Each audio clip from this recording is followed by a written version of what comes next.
क्षेत्र क्रमांक 2 के विधायक रमेश मेंदोला एवं समाजसेवी जीतू यादव के द्वारा विधानसभा क्षेत्र के हर वार्ड में भोजन सामग्री में खाद्य सामग्री का वितरण किया जा रहा है, जिसमें कच्चा सामग्री एवं साथ ही रोटी, दाल, चावल एवं पूरी सब्जी पैकेट बनाकर घर घर वितरित किया जा रहा है। खास बात है इस सहयोग में कि जो भोजनशाला में लगे हुए हैं वह समस्त कार्यकर्ता स्वेच्छा से सहयोग दे रहे हैं, जो कि बहुत ही अनुकरणीय पहल है। देखे पूरा समाचार क्राइम पेट्रोल पर, जिसमें जीतू यादव के द्वारा समस्त देशवासियों से अपील की जा रही है कि देश हित में समस्त लोग अपने घर पर ही रहे, कोरोना वायरस से बचे।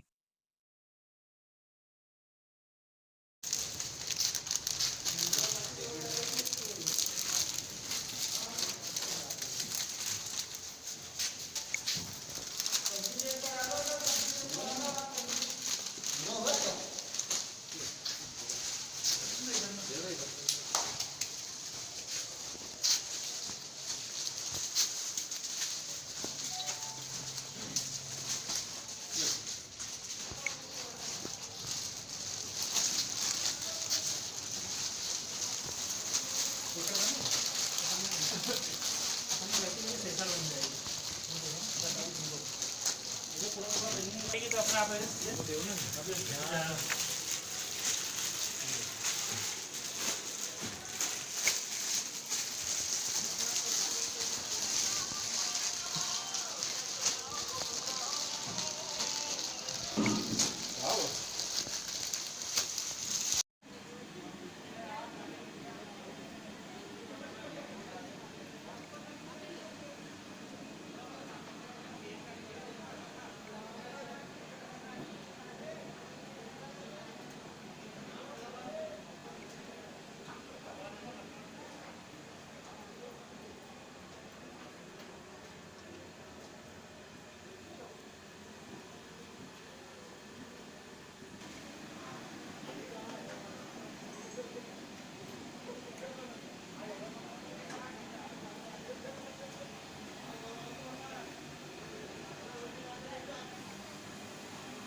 सर, सबसे पहले आपका नाम बताइए। जीतू यादव। जी, ये सारी जनसेवा की जो प्रेरणा है, जो बहुत ही अच्छा कार्य किया जा रहा है, लॉकडाउन कर्फ्यू जैसे लगाए माननीय प्रधानमंत्री जी ने, उसके बाद से सुनने में आया कि आपके द्वारा जो है खाद्य सामग्री और भोजन सामग्री हर जगह पहुंचाई जा रही है, उसके विषय में आप बताइए। देखिए, ये प्रेरणा मुझे हमारे विधायक आदरणीय रमेश मेंदोला जी द्वारा मिली है।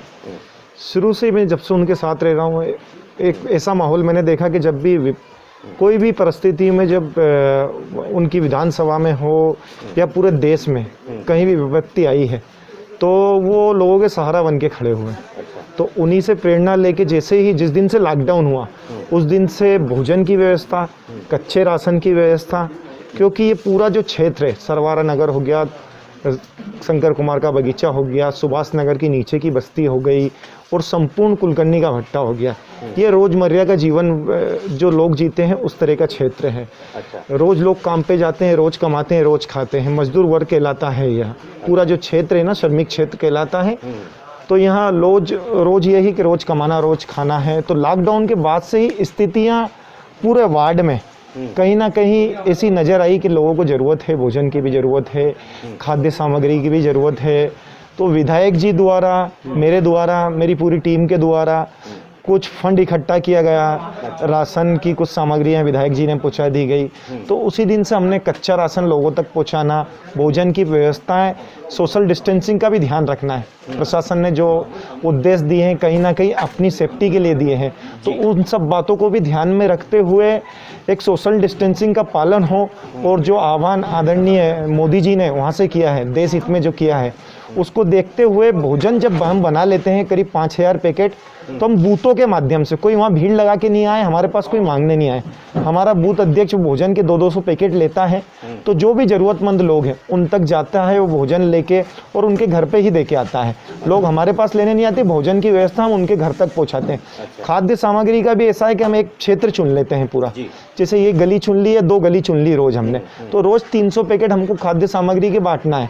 अब उस गली में हमारा सबसे पहले ये वो रहता है कि जो किराएदार रहते हैं, क्योंकि अभी इस पूरी परिस्थिति में कहीं ना कहीं सबसे ज़्यादा प्रभावित कोई क्षेत्र हुआ है तो किराएदार हुए हैं, कहीं से आके बसे हुए हैं, ये हैं वो हैं। तो किराएदारों का भी ध्यान में रखते हो और बस्ती में जितने भी लोग रहते हैं, गली में यानी जितने भी लोग रहते हैं, किसी भी संप्रदाय के रहें, किसी भी समाज के रहें और किसी भी पार्टी से हों, हम उसमें कोई भेदभाव नहीं करते हैं। जितने घर हैं टोटल घर पे हम एक एक घर पे खाद्य सामग्री पहुंचा रहे हैं, भले वो किसी पार्टी का रहे, किसी भी जात का रहे, किसी भी धर्म का रहे। मानवता का आधार देखकर आदरणीय विधायक जी ने कहा है कि प्रत्येक नागरिक को जो ये सामग्री बांट रहे हैं हम वो पहुँचे। और मेरा यह उद्देश्य है कि हमारे पूरे वार्ड क्षेत्र क्रमांक 2 में रमेश जी पहुँचाएंगे पूरी सामग्री, खाद्य सामग्री प्रत्येक घर में जो भी ज़रूरतमंद लोग हैं। पर मेरा उद्देश्य ये है कि वार्ड क्रमांक 24 में जितने भी घर हैं, मुझे लगता है सब ज़रूरतमंद घर हैं। कुछ लोग हैं अच्छे जो बोल रहे हैं कि नहीं भैया हमको नहीं ज़रूरत है, आप हमारा किसी और को दे दो। तो ऐसे लोगों को प्रणाम करता हूं, उनकी सोच को प्रणाम करता हूं। आगे भी स्थिति ऐसी बने रहे, जितने भी वार्ड क्रमांक 24 में घर हैं प्रत्येक ज़रूरतमंद लोगों तक खाद्य सामग्री पहुँचे, ऐसा उद्देश्य मेरा, मेरी टीम का और आदरणीय विधायक जी का है। अच्छा, आप जैसे कि अभी ये स्थिति में जो है संस्था के अलावा और कोई सहयोग के लिए आगे आते हैं क्या, जैसे खाद जो भी देना होता है? जी, बहुत अच्छी बात कही है आपने। मेरी टीम के अलावा भी बहुत सारे लोग हैं जो अप्रत्यक्ष रूप से इस कार्य में मदद कर रहे हैं। बहुत सारे लोग हैं जो चाहते नहीं उनका नाम आगे आए, पर बहुत अच्छी बल्क में मदद कर रहे हैं। गोपनीय रूप से 5-5 टन आटा भेज देते हैं, कोई 1000 किलो दाल भेज देता है, कोई चावल भेज देता है, और अदर जो भी सुविधाएं हैं, तेल हो गया, कोई तेल की टंकियां भेज देता है 4-4 5-5।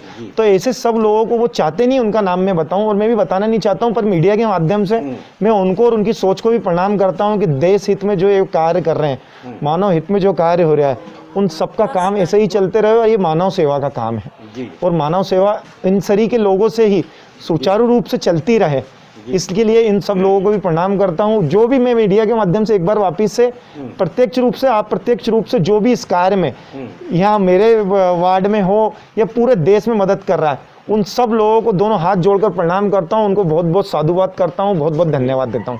सर, अंत में एक संदेश देना चाहें कि अभी जैसे कि अपने इंदौर में 900 से ज़्यादा अधिक लोग जो हैं कोरोना से संक्रमित पाए गए हैं ना। आज की कंडीशन में ये देखिए, आज की तारीख में 2 नर्सें जो एमवाई अस्पताल की, तो वो भी कोरोना से संक्रमित हो गई है, और काफ़ी लोग इस प्रकार की समस्या से लड़ रहे हैं। जनता को कई बार समझाने के बाद लोग क्या है घर से बाहर निकल रहे हैं, तो आप उनके लिए क्या कहना चाहेंगे? देखिए, ये जो पूरी महामारी कोरोना के रूप में पूरे विश्व में आई है, इसकी अगर जंग अपने को जीतना है तो इसका एक ही उद्देश्य है, आप सोशल डिस्टेंसिंग का पालन करें। बिगर वजह से, बिगर कोई वजह से जो लोग बाहर घूम रहे हैं उनको उनके परिवार वाले लोग समझाएं कि घर में रहें, बिगर वजह बाहर ना निकलें, और जो भी उद्देश्य प्रशासन दे रहा है उन उद्देश्यों का पालन करें। और मुझे लगता है कहीं ना कहीं इंदौर में जो भी परिस्थितियां बन रही है, कुछ लोग मैं देख रहा हूँ रोज पुलिस वाले भी बहुत सख्ती कर रहे हैं, और करना भी चाहिए, और ज़्यादा करना चाहिए, इससे ज़्यादा करना चाहिए। लोग मानने को राजी नहीं है, बेवजह घर के बाहर निकलते हैं, घूमते हैं, फिरते हैं। इस पूरे कोरोना की जो महामारी की बीमारी है, इसमें अगर हमको जंग जीतना है तो स्वयं को अपनी रक्षा करना है। जिस इंसान ने स्वयं की रक्षा कर ली, उसने परिवार की कर ली, उसने देश की कर ली, उसने विश्व की कर ली। तो जो स्वयं की रक्षा करते रहेगा, अपना ध्यान रखेगा, तो ही हम इस लड़ाई को जीत पाएंगे। और मेरा मीडिया के माध्यम से फिर पूरे इंदौर वासियों से ये निवेदन है कि इंदौर का जो नाम पूरे विश्व में सफाई के मामले में आया है, स्वच्छता के मामले में आया है, ऐसा ही कोरोना की लड़ाई में भी इंदौर विजयी हो। ऐसी सब लोग अगर सहयोग करेंगे तो ही विजय होगा। बेवजह बाहर ना निकलें, घर में रहें, अपने और अपने परिवार का ध्यान रखें। खास करके बुजुर्ग जो लोग हैं उनका बहुत ज़्यादा सेफ्टी रखें, उनका ध्यान रखें।